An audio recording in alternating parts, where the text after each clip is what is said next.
Good morning guys. May horror na naman ang NMAX. Halin sa Concepcion, nagbiyahe kagabi pa uli sa Pabia. Tapos pagkaaga din na mag-andar, yun. Horror code, horror code. So baklas kita sensors. Kagin diagnose, so nakita ako ng problema. This is P0335 code sang Yamaha pan diagnosing with our diagnostic tool. So we can start this up karon once nga ma-fix na ang problem kag i-delete ta ang check engine. Later, see you. So hello guys, good morning.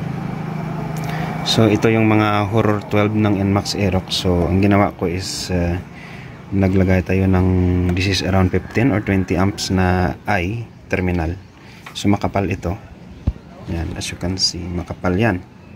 Makapal pen sa mga ginagamit sa battery terminal nila, or kasing kapal ng ginagamit sa battery terminal. I think this is around 15 to 20 amperes. Yan, para matibay, hindi magsunog.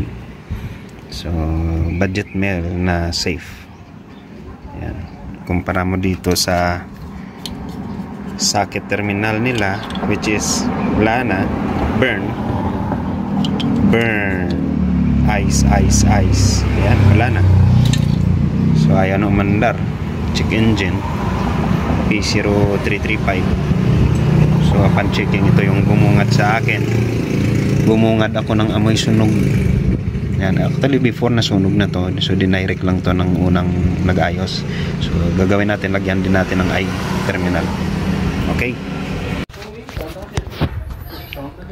Moment of truth. Check engine pero mandar siya dapat.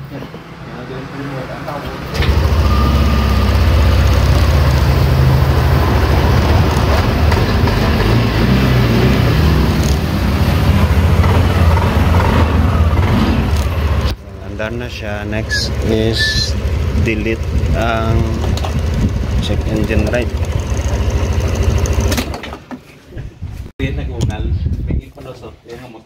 So wala nang check engine, deleted na. Matawag ko sa dabla kay to ka Diyos.